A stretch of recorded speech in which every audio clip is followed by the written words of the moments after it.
বিসমিল্লাহির রহমানির রহিম। আসসালামু আলাইকুম। স্বাগত জানাচ্ছি সবাইকে দেশ বিদেশের রান্নাঘর থেকে। আজকে আমি আপনাদের সাথে রূপচাঁদা মাছ ভাজার একটি রেসিপি শেয়ার করব।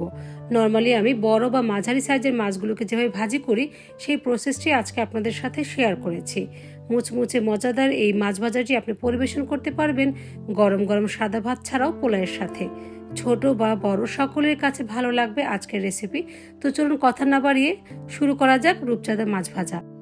রূপচাঁদা মাছ বিভিন্ন ধরনের হয়ে থাকে। আজকে আমি গোল্ডেন পমফ্রেটটি ব্যবহার করেছি, আর মাছটিকে আমি খুব ভালোভাবে কেটে ধুয়ে পরিষ্কার করে নিয়েছি। আর এখানে মাছের ওজন রয়েছে প্রায় 700 গ্রামের মতো। আমি এখন একটি ধারালো ছুরির সাহায্যে মাছের পিঠের অংশটিকে কেটে দিব। আর আমি যেভাবে কেটে নিচ্ছি এভাবে কেটে নিলে দেখতেও যেমন সুন্দর দেখায় এবং মাছের ভেতরে খুব ভালোভাবে মশলাও ঢুকে যায়। তাই চেষ্টা করবেন এভাবে একটু কেটে নিতে।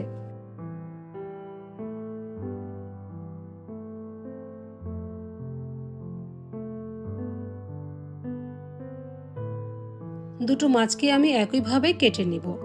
তো এখন চলে যাচ্ছি এই মাছের সাথে ব্যবহার করার জন্য একটি মশলার পেস্ট তৈরি করার জন্য।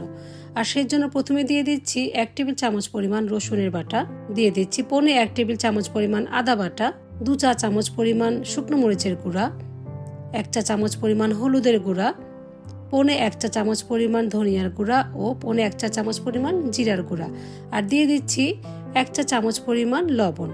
এখন দিয়ে দিচ্ছি 1 টেবিল চামচ পরিমাণ ফিশ সস ও 1 টেবিল চামচ পরিমাণ সয়া সস, আর সাথে দিয়ে দিচ্ছি অল্প পরিমাণে লেবুর রস। এখন সবকিছুকে খুব ভালোভাবে মিক্সড করে নিতে হবে।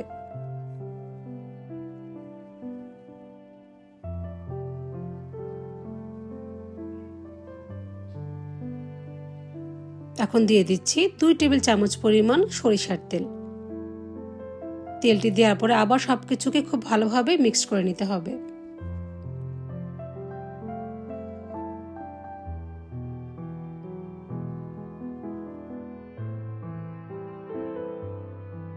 এখন এই মশলাগুলোকে খুব ভালোভাবে মাছের সাথে মিক্সড করে নিতে হবে। মাছের পিঠের কাটা যে অংশগুলো রয়েছে সেগুলোতে খুব ভালোভাবে আঙ্গুলের সাহায্যে মশলাকে ঢুকিয়ে দিতে হবে।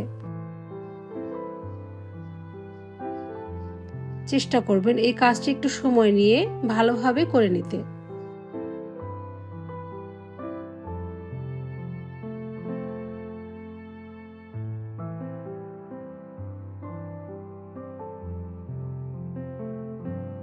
দুটো মাছের সাথে মশলাগুলোকে খুব ভালোভাবে মিক্স করা হয়ে গেলে এখন আমি মাছগুলোকে রেস্টে রেখে দেব কমপক্ষে 1 ঘন্টার জন্য।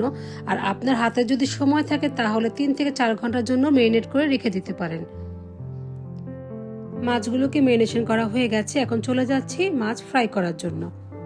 তো একটি পাত্রে নিয়ে নিচ্ছি পরিমাণ মতো চালের গুঁড়ি, আর আজকে আমি চালের গুঁড়ি দিয়ে মাছগুলোকে ফ্রাই করব। আর আপনি চাইলে কর্নফ্লাওয়ার দিয়েও এই মাছগুলোকে ফ্রাই করে নিতে পারেন। আর এখন দিয়ে দিচ্ছি খুবই সামান্য পরিমাণে কালো গোলমরিচের গুঁড়া। গোলমরিচের সাথে চালের গুঁড়িটি ভালোভাবে মিক্স করা হয়ে গেলে এখন দিয়ে দিচ্ছি মাছগুলোকে।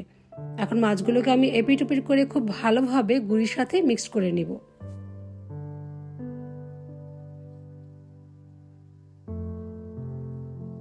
আপনি সেম রেসিপি ফলো করে যে কোনো ধরনের বড় বা মাঝারি সাইজের মাছকে ফ্রাই করে নিতে পারেন। আমি আশা করি খুবই ভালো টেস্ট পাবেন। আমরা জানি যে কোনো ধরনের সামুদ্রিক মাছে কিন্তু প্রচুর পরিমাণে আয়োডিন থাকে, যা শরীরের জন্য খুবই উপকারী। তাই অনেক সময় আছে বাচ্চারা মাছ রান্না করে দিলে খেতে পছন্দ করে না। তো তাদেরকে যদি আপনারা এভাবে ক্রিস্পি করে ভেজে দেন তাহলে ছোট থেকে বড় সকলেই কিন্তু খুব পছন্দ করবে। তো আমার মাছগুলোকেও খুব ভালোভাবে কোট করে নেওয়া হয়ে গেছে, এখন চলে যাচ্ছি ফ্রাই করার জন্য। একটি ফ্রাইং প্যানে দিয়েছি পরিমাণ মতো তেল। তেলটি একটু হালকা গরম হয়ে আসলে এখন দিয়ে দিয়েছি কোট করে রাখা মাছগুলোকে। খুব বেশি হাই হিটে ভাজবো না, অর্থাৎ মিডিয়ামের থেকে একটু লোয়ে রেখে মাছগুলোকে ফ্রাই করে নিতে হবে, যেন উপরে এবং ভেতরে খুব ভালোভাবে কুক হয়। প্রায় 4 থেকে 5 মিনিটের মতো সময় হয়ে গেলে তখন মাছগুলোকে উল্টিয়ে দিব। আর দেখতে পেয়েছেন আমি কিন্তু উপর থেকে একটু তেলও ছড়িয়ে দিয়েছি।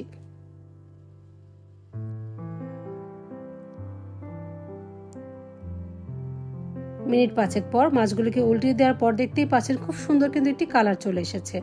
এখন সেম একই টাইমে আমি অপর পিঠটিকেও খুব ভালোভাবে ভেজে নিব।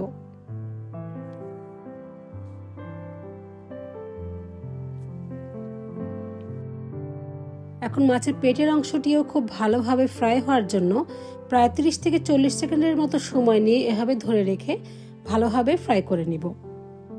তো সেম একই ওয়েতে আমি দুটো মাছকেই ফ্রাই করে নিব।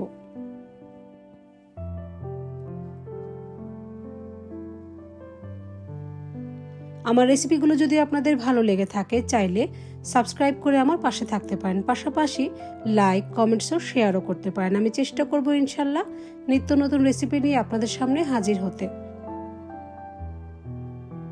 তো দেখতেই পাচ্ছেন আমার মাছগুলোকে খুব ভালোভাবে ভেজে নেওয়া হয়ে গেছে। এখন আমি একটি পাত্রে তা ট্রান্সফার করে নিচ্ছি।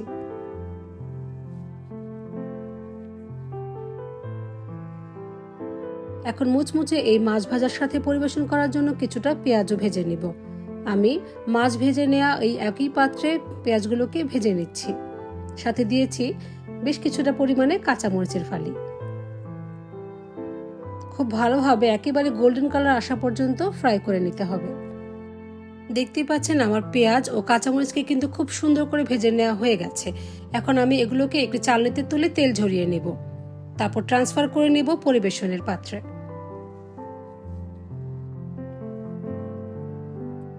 তো পেঁয়াজগুলোকে আমি এই পাত্রে ছড়িয়ে দিচ্ছি। এখন এর উপরে আমাদের ভেজে রাখা মাছগুলোকে দিয়ে দিব। দেখে নিশ্চয়ই বুঝতে পাচ্ছেন কতটা ক্রিস্পি হয়েছে এই ফিশগুলো। আর দেখার সৌন্দর্যের জন্য দিয়ে দিচ্ছি কিছুটা স্লাইস করে রাখা কমলা ও লেবু, আর সাথে উপরে দিয়ে দিব কিছুটা পেঁয়াজের বেরেস্তা ও ধনিয়া পাতা। আশা করি আপনাদের সকলের কাছে ভালো লেগেছে আজকের রেসিপি। অবশ্যই বাসায় একবার হলেও ট্রাই করতে পারেন, কারণ রেস্টুরেন্টগুলোতে কিন্তু সেম একইভাবে মাছগুলোকে ফ্রাই করা হয়। আমি আজকে খুবই সহজভাবে আপনাদেরকে এই মাছ ভাজাটি করে দেখিয়েছি। যদি ভালো লেগে থাকে তাহলে অবশ্যই বাসায় একবার হলেও ট্রাই করবেন। আর চাইলে আমাকে জানাতে পারেন আপনাদের ফ্রাই করে নেওয়া মাছ ভাজাটি কেমন হয়েছে। আপনাদের সকলের সুস্থতা কামনা করে আজকের মতো এখানেই বিদায় নিচ্ছি। Thank you for watching.